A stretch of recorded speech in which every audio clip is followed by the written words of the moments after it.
नमस्कार, मैं हूं ज्योतिषाचार्य मुरारी पांडे। आज हम चर्चा करेंगे ज्योतिष के बारे में। ज्योतिष का ज्ञान वैसे तो ये अपने आप में बहुत बड़ा समुद्र है, इसको पार पाना बहुत ही मुश्किल होता है। लेकिन हम प्रयास ये करेंगे जितना नजदीक हम जा सके अपने ज्ञान के अनुसार, जो हमने अपने ज्ञान अर्जित किए हैं उसके हिसाब से हम उस ज्ञान को यानी उस ज्योतिष के ज्ञान को आप लोगों के बीच साझा करेंगे और कोशिश करेंगे कि ये जो अमूल्य विद्या है ये जनमानस तक पहुंचे, हर आदमी इसके बारे में जाने। और बहुत से ऐसे ज्योतिष में जो भ्रांतियां फैली हुई है, बहुत से ऐसे चीजें फैला दी गई है जानबूझकर या अनजाने से भी, जो आदमी डरता है कुछ चीजों को लेके, उसके बारे में हम समय समय से उसके बारे में चर्चा करेंगे और यह बताएंगे कि क्या सही है और क्या गलत है। ज्योतिष शास्त्र के बारे में कहा गया है कि प्रदीपः सर्व विद्यानां, यानी जितने भी ज्ञान है, ज्ञान इत्यादि की, जैसे हमारे धर्म ग्रंथ, वेद, शास्त्र, पुराण, जितने भी धर्म ग्रंथ है उनका जो नेत्र है, चक्षु है, वो ज्योतिष शास्त्र है। हम अपनी आंखों का प्रयोग देखने के लिए करते हैं, सबको पता ही है, इसके बारे में कोई बहुत बड़ी बात तो है नहीं। आंखों का प्रयोग हम देखने के लिए करते हैं, वैसे ही भविष्य देखने के लिए ज्योतिष शास्त्र का प्रयोग करते हैं। ज्योतिष शास्त्र के माध्यम से ही हम आने वाले समय के बारे में जानकारी प्राप्त कर सकते हैं, देख सकते हैं या देखने का कार्य हम करते हैं। इसीलिए ज्योतिषी को भविष्य वक्ता बोला जाता है। भविष्य वक्ता यानी कि आने वाले समय, भविष्य का समय कैसा रहेगा वो देखता है तभी तो बताएगा, जब बिना देखे तो बताएगा नहीं। इसीलिए ज्योतिष को हमारे धर्म ग्रंथों में नेत्र की संज्ञा दी गई है। दूसरा इसका पक्ष ये है कि जो हमारा धर्म ग्रंथ है, कब हमें क्या करना चाहिए, क्योंकि ज्योतिष में केवल भविष्य बताना ही नहीं होता है, इसका एक अंग मुहूर्त भी है। मुहूर्त यानी कि कब कौन सा कार्य हमें करना चाहिए, कौन सा मुहूर्त अच्छा है, कौन सा मुहूर्त अच्छा नहीं है, कब हमें यात्रा करनी चाहिए, कब हमें बाल कटवानी चाहिए, कब हमें यज्ञोपवीत संस्कार करनी चाहिए। जितने भी मतलब मुहूर्त से संबंधित जानकारी मिलती हो, ज्योतिष शास्त्र का ही एक अंग है और ज्योतिष शास्त्र से मिलती है। यानी कि हमें जो एक दृष्टि प्रदान करता है वो ज्योतिषी करता है, क्योंकि मुहूर्त भी एक उसका अंग है। इसीलिए ज्योतिष को हमारे धर्म ग्रंथों में नेत्र कहा गया है। अब हम चर्चा करेंगे कि ज्योतिष होता क्या है, ज्योतिष किसे कहते हैं। पहला भी मैंने बताया कि ज्योतिष का ही एक अंग मुहूर्त है। एक ज्योतिष का जो अंग है, फलित ज्योतिष में ही गणित है। गणित यानी कि हम उसमें कैलकुलेशन करते हैं कि जब बच्चा जन्म लिया तो उस समय उसकी ग्रहों की स्थिति क्या है, या कितने बच्चे कितने मिनट पे जो जन्म लिया तो उस समय कौन से नक्षत्र थे, कौन से लग्न था, कौन सी राशि थी, वो सारा कैलकुलेशन जो किया जाता है ना, वो एक गणित होता है, उसको हम गणितीय ज्योतिष कहते हैं। उसका भी पढ़ाई करना या जानकारी प्राप्त करना बहुत जरूरी होता है। वैसे तो आजकल टेक्नोलॉजी का इतना एडवांस टेक्नोलॉजी हमारे पास है, टेक्नोलॉजी के ज़माने में हम जी रहे हैं, तो इस समय उसका जो महत्व है गणित का वो बहुत ज़्यादा नहीं रह गया है, क्योंकि हम ऐसे सॉफ्टवेयर इत्यादि है कि date of birth, time, birth place जैसे इंटर करेंगे तो पूरी कुंडली बन के तैयार हो जाती है। फिर हम प्रोडिक्शन करते हैं, फलादेश करते हैं कि ये लग्न है, ये राशि है तो इसका ये फल होगा। लेकिन ये लग्न कैसे हुआ, ये राशि कैसे हुई, इसकी गणना हमें गणित से करनी पड़ती है। आपको मैं बता दूं कि जब मैं आश्रम में पढ़ता था, जब ज्योतिष की पढ़ाई में करता था गुरुकुल में, एक कुंडली बनाने के लिए कम से कम 6 से 7 दिन का समय लगता था और कम से कम 40 से 50 पेज जो की कॉपी होती थी वो पूरी भर जाती थी, क्योंकि इसमें एक भयात भवोत बहुत सारी चीज़ें होती है, उसको बहुत कैलकुलेशन करना पड़ता है, बहुत गुणा भाग करना पड़ता है, तब जाके हम एक ये निष्कर्ष पर पहुंचते हैं कि इस व्यक्ति की ये राशि है, ये लगन है, ये नक्षत्र है। नक्षत्र में भी 4 चरण होते हैं, तो पहले चरण में है कि दूसरे चरण में है, तीसरे में है, चौथे में है, किन चरण में है, ये सारा जो कैलकुलेशन किया जाता है ना, ये ज्योतिष का ये गणित कुंडली का एक हिस्सा रहता था, तो उसमें बड़ा समय जाता था। लेकिन समय के हिसाब से सब बदलता गया। अब आजकल ऐसा है कि 1 मिनट में कुंडली बन के तैयार हो जाती है। इसीलिए गणित का भी अध्ययन करना या जानकारी रखना बहुत जरूरी है, तभी आप एक तरीके से पूर्ण जानकारी प्राप्त कर सकते हैं। खैर, अब हम चर्चा करेंगे कि गणित ज्योतिष तो है ही, फलित ज्योतिष है। फलित ज्योतिष का मतलब कि प्रेडिक्शन करना कि कैसा समय रहेगा, क्या करियर रहेगा, या जीवन से जुड़े हुए तमाम जो प्रश्न होते हैं वो फलित कुंडली के ही अंतर्गत आते हैं, प्रोडिक्शन किया जाता है। अब हम चर्चा करेंगे कुंडली के बारे में, और कुंडली के बारे में चर्चा करने से पहले हम यह जान लें कि आखिर कुंडली होता क्या है, कुंडली किसे कहते हैं। आप नाम सभी लोग सुने ही होंगे कि कभी न कभी कि कुंडली किसी खराब है, कुंडली किसी की नहीं मिल रही है, शादी के समय कुंडली मिलान होता है, तो कहीं ना कहीं कुंडली शब्द से तो आप लोग परिचित जरूर होंगे। कुंडली क्या है उसको समझना बहुत जरूरी है। वायुमंडल में, यानी कि हमारे जो आकाश पिंड में, वायुमंडल में ग्रह जो होते हैं ना, अपने गति के हिसाब से वो भ्रमण करते रहते हैं, घूमते रहते हैं। हर ग्रहों की अपनी अलग अलग गति होती है चलने की, वो आगे हम बताएंगे कि कौन से ग्रह की क्या गति है। तो अपने गति के अनुसार वो भ्रमण करते रहते हैं। जिस समय बालक बालिका किसी जो भी व्यक्ति का जन्म होता है, तो जिस समय जन्म हुआ उस समय ग्रहों की जो स्थिति होती है वही उसकी कुंडली कही जाती है।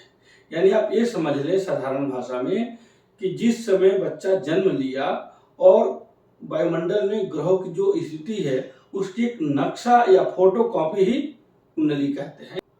कुंडली के बाद हम ये समझे कि कुंडली में ना 12 खाने होते हैं, जैसा आप इसमें दिखाई दे रहा होगा, 1 2 3 4 5 6 7 8 9 10 11 और 12, ये 12 भाव होते हैं। इसको भाव भी बोला जाता है, घर भी बोला जाता है। ये 12 घर होते हैं। इसमें जो नंबर लिखा है ये नंबर होते हैं, इसको राशि बोलते हैं। एक मतलब मेष राशि, 2 मतलब वृष राशि, 3 मतलब मिथुन राशि, 4 5 6 ऐसे कर्क सिंह कन्या तुला वृश्चिक धनु मकर कुंभ मीन, ये 12 राशियां होती है। ये जो घर होता है, ये जो घर होता है, ये ज्योतिष शास्त्र में इसको पहला घर बोलते हैं, और पहले घर को लग्न भाव ही कहा जाता है। पहला घर को क्या बोलते हैं हम? लग्न। ये नंबर चेंज होते रहेंगे, क्योंकि आपको मैं बताऊंगा कि नंबर कैसे चेंज होते हैं, वो राशि के हिसाब से जन्म समय के हिसाब से बदलते रहते हैं। लेकिन यहाँ 1 की जगह 2 हो सकता है, 3 भी हो सकता है, 4 भी हो सकता है, ये चीजें हो सकती हैं। लेकिन पहला घर यही होगा, पहला जो घर है वो यही होगा। घर कभी नहीं बदलता है, नंबर यानी कि राशियां बदलती रहती है। ये जन्म कुंडली 360 डिग्री में इसका विस्तार होता है, यानी कि पूरा जो इसका विस्तार है वो 360 डिग्री का है। और 360 को अगर हम 12 भागों में बांटेंगे, 12 घर है, तो एक घर में जो डिग्री होगी वो 30 डिग्री होगी। यानी कि जो पहला जो लग्न, इसीलिए आप देखे होंगे कि हर लग्न पे, खासतौर पे लग्न पे डिग्री लिखा होगा, 10 डिग्री या 12 डिग्री या 15 डिग्री, लग्न पे डिग्री लिखी रहती है। दूसरा आप कुंडली देखेंगे तो ग्रह जो रहते हैं, जैसे सूर्य ग्रह यहाँ लिखा है मान लीजिए, और यहाँ पे भी डिग्री लिखा रहता है, जैसे मान लीजिए 15 डिग्री। सूर्य जो होते हैं एक राशि में लगभग 30 दिन रहते हैं, 30 दिन रहते हैं, ठीक है। और एक राशि में हर ग्रह कितने डिग्री रहता है? 30 डिग्री। यानी कि प्रतिदिन सूर्य 1 डिग्री चलते हैं, तभी तो 30 दिन में 30 डिग्री पूरा करते हैं। तो यहाँ सूर्य की डिग्री अगर 15 डिग्री का है, यानी कि सूर्य 15 दिन इस घर में, यानी मकर 10 नंबर है ना, तो मकर राशि, तो मकर राशि में सूर्य 15 दिन तक रह चुके हैं। यही अगर सूर्य, मान लीजिए सूर्य की जगह शनि है, शनि एक राशि में, यानी राशि मतलब एक घर में 2.5 साल रहते हैं। आप सबको पता होगा कि शनि की ढैया चलती है, शनि की 7.5 चलती है। तो 7.5 कैसे चलती है? 3-2.5 मिलके 7.5 होती है। तो 2.5 साल तक एक राशि में शनि रहते हैं। 2.5 साल को अगर हम महीना में कन्वर्ट करेंगे तो 30 महीना, 30 महीना, ठीक है, 30 महीना रहेंगे। अब आप सबको जैसा कि मैंने अभी बताया कि एक राशि में हर ग्रह 30 डिग्री रहता है, यानी अगर यहाँ पे शनि की डिग्री 10 डिग्री है तो हम यह मान लें, या हमें एक कंफर्म हो जाना चाहिए कि सूर्य को इस राशि, यानी कि 10 नंबर लिखा ना, तो मकर राशि में आए हुए 10 महीना हो गए, यानी 30 महीना और 30 डिग्री पूरा करेंगे 30 महीने में, यानी कि हर महीने 1 डिग्री शनि चलेंगे। तो 10 डिग्री है, तो यानी 10 महीना ये बीत चुका है इनका, और 20 महीना और इसमें रहेंगे। 20 महीना जैसे ही पूरा और करेंगे तो शनि यहाँ पे फिर चले जाएंगे, राशि परिवर्तन कर लेंगे। इसलिए बोलते हैं कि शनि की यहाँ का फिर जैसे ही शनि मकर से कुंभ में जाएंगे तो शनि जहाँ बैठते हैं वहां पे एक घर पीछे और एक घर आगे 7.5 चलती है। तो जैसे ही यहाँ से शनि यहाँ जाएंगे तो धनु राशि वालों की 7.5 खत्म हो जाएगी, ठीक है। तो जैसे ही अब आपको शनि के बारे में समझ में आ गया कि कैसे डिग्री काम करती है, ठीक है, तो वैसे ही 30 डिग्री एक राशि में हर ग्रह अपना पूरा करते हैं, चलते हैं, जो अपनी रफ्तार है उसके हिसाब से। अब संक्षिप्त में हम लग्न की डिग्री के बारे में भी बात कर लें। लग्न जो होता है वो 2.25 घंटे का होता है। जैसे मान लीजिए 1 नंबर यानी कि मेष लग्न की कुंडली है, मेष लग्न की कुंडली है और ये लग्न 2.25 घंटे का होता है, यानी कि हर 2.25 घंटे में लग्न चेंज हो जाएगा। तो ये मेष लग्न की जगह क्या आ जाएगा? वृष लग्न।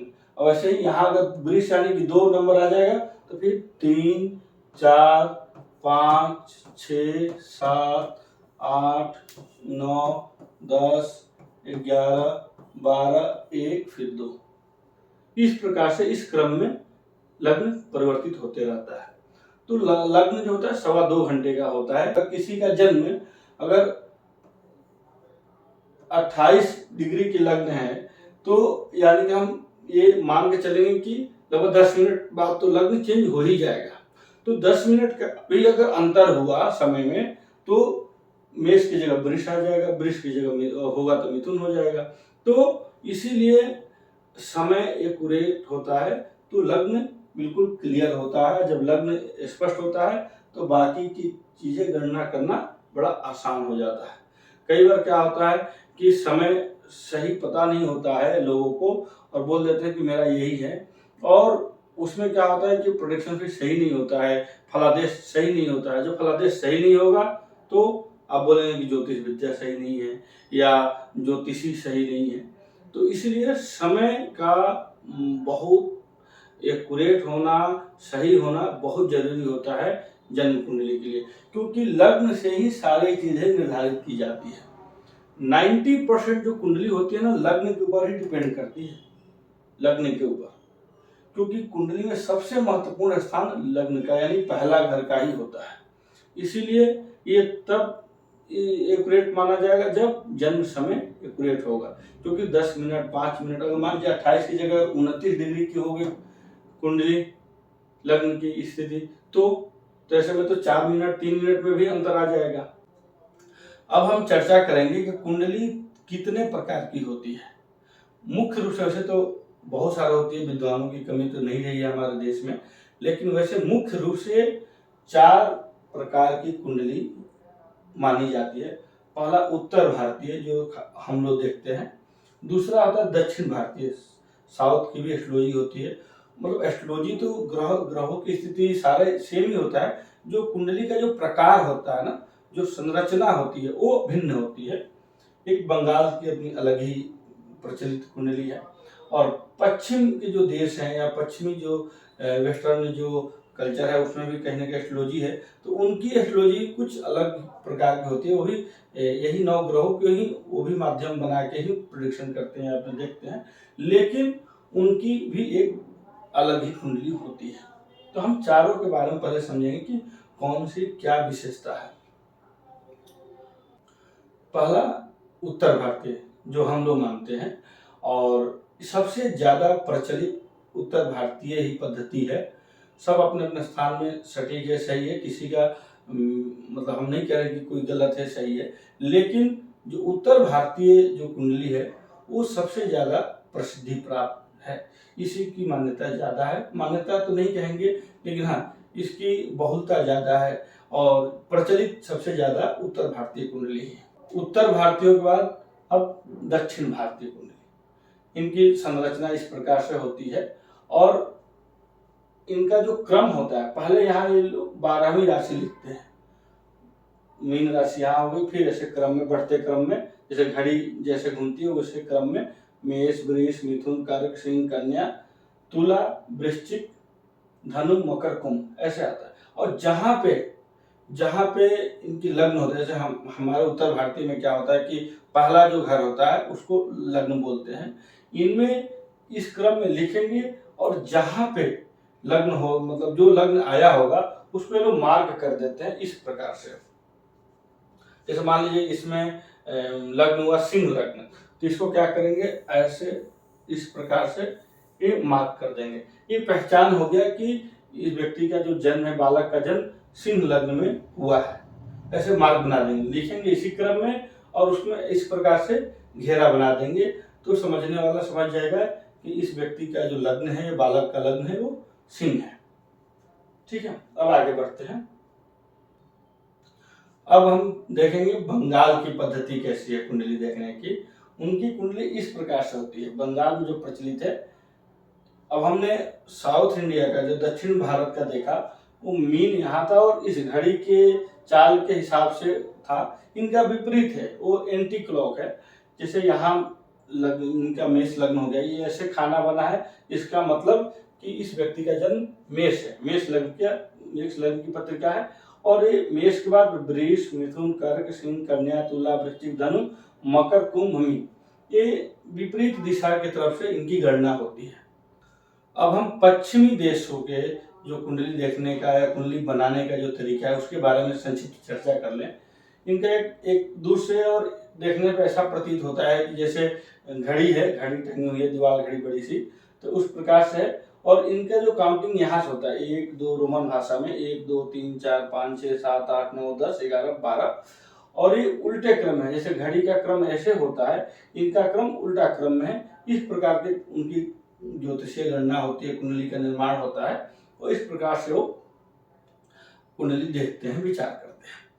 तो ये मुख्य रूप से 4 प्रकार के कुंडली प्रचलित है, वैसे तो अनेकों हैं लेकिन मुख्य रूप से 4 ही है। अब हम आज के लिए इतना ही हम बताएंगे कि ज्योतिष क्या है, कुंडली कितनी प्रकार की होती है, सबसे प्रचलित कुंडली क्या है, इन बातों पे हमने संक्षिप्त रूप से कोशिश की बताने की, और उम्मीद करता हूँ कि आप लोग को भी पसंद आएगा।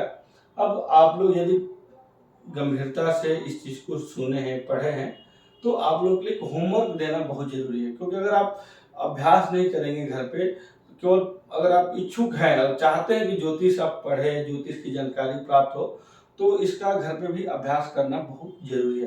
तो एक आप लोग एक छोटा सा होमवर्क देंगे, आप मुझे जरूर करके, या तो आप मुझे व्हाट्सएप करिएगा या फिर कमेंट में आप मुझे लिख के उसका आंसर बताइएगा, लेकिन बताइएगा जरूर।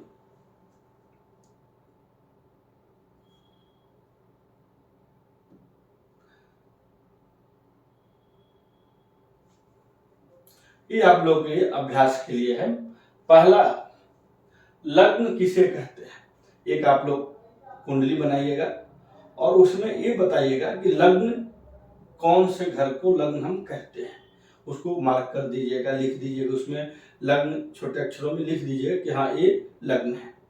उत्तरी भारत की जो उत्तर भारत की जो पद्धति है, जो कुंडली जो मैंने सबसे पहले बताया, उसके अनुसार आप लोग इसको देखिएगा। और उम्मीद करूँगा कि आप नकल नहीं करेंगे। एक बार जब आप वीडियो को देख लिए शुरू से, तो कोशिश करें कि अपने आप कि मतलब अपने दिमाग में कितना बैठा है उसको जज करने के लिए अपने मन से ही, नहीं तो गूगल भी कर सकते हैं आप लोग, कोई देखने तो आ नहीं रहा है, या वीडियो को फिर दोबारा से आप देख लेंगे तो आप लोग को स्पष्ट पता चल जाएगा। लेकिन मैं चाहता हूँ कि आप अपने मन से करें, तो क्या होगा, माइंड भी ना उसी दिशा में काम करना शुरू कर देगा। अगली बार देखेंगे तो एक एक चीज बैठता जाएगा दिमाग में, इसलिए आप लोग को ज़्यादा आप लोग को मेहनत करने की जरूरत नहीं पड़ेगी, इसलिए अपने मन से करिएगा। लग्न किसे कहते हैं? एक भाव कितने डिग्री का होता है आप लोगों को बताया हमने, अब यहाँ पर रिपीट नहीं करूंगा, क्योंकि यहाँ पर रिपीट करूंगा तो फिर आप लोगों को पता चल जाएगा। तो एक भाव कितने डिग्री का होता है ये आप लोगों को लिखना है। कुंडली में मिथुन राशि के लिए कौन सी संख्या लिखी जाती है? एक संक्षिप्त में बता दूं कि 1 के लिए मेष राशि होती है, 2 के लिए वृष राशि होती है, 3 के लिए मिथुन राशि होती है, 4 के लिए कर्क राशि, 5 नंबर लिखा है तो समझ जाओ सिंह राशि, 6 लिखा है तो कन्या राशि, 7 लिखा है तो तुला राशि, 8 लिखा है तो वृश्चिक राशि, 9 धनु, 10 मकर, 11 कुंभ और 12 मीन राशि। तो आने वाले टाइम में ना आप लोग को राशि लिखी नहीं जाएगी कि मेष वृष मिथुन, ऐसे नहीं लिखा जाएगा। 1 2 3 4 5 6 1 से 12 तक लिखा जाएगा। तो आप लोगों को उसी में जज करना है। जज क्या मतलब, वही समझना है कि 2 नंबर लिखा है तो वृष राशि है, 8 नंबर लिखा है तो वृश्चिक राशि है, 12 नंबर लिखा है तो मीन राशि है। तो इस प्रकार से आप लोगों को समझना होगा। तो उसके लिए मिथुन राशि कौन सी है, कितने नंबर पे आती है और कौन सी संख्या मिथुन राशि के लिए, वो आप लोग बताइएगा। भारत में चौथा जो आप लोग को प्रश्न है आप लोगों के लिए, टेस्ट के लिए, भारत में सबसे प्रचलित कुंडली कौन सी है? वैसे तो बहुत आसान सवाल है, लेकिन चलिए आप लोग बताएंगे तो अच्छा रहेगा। तो ये 4 प्रश्न है आप लोगों के लिए। आप किसी भी माध्यम से, व्हाट्सएप के माध्यम से या कमेंट करके, जैसा आप लोगों को लगे आप मुझे बताइएगा। तो मैं भी देखूंगा कि आप लोग कितनी गंभीरता से इसको सुन रहे हैं, समझ रहे हैं, पढ़ रहे हैं। आज के लिए बस इतना ही। फिर अगले वीडियो में आगे की चर्चा लेके, आगे की पढ़ाई लेके हम उपस्थित होंगे। और हाँ, अभी जो हमने बताया है इसमें कहीं कोई आप लोग को समझ नहीं आया है, या कहीं पे कोई ऐसा दिक्कत है कि हाँ मतलब यहाँ थोड़ा सा और क्लियर होना चाहिए, तो आप मुझे वो भी भेज सकते हैं, कमेंट कर सकते हैं। तो निश्चित तौर पे अगली जो मैं वीडियो बनाऊंगा तो पहले इनका जो शंका है या जो क्लियर नहीं है उसको हम समझा के ही आगे बढ़ेंगे। ठीक है। जय श्री राम, शुभ मंगलमय।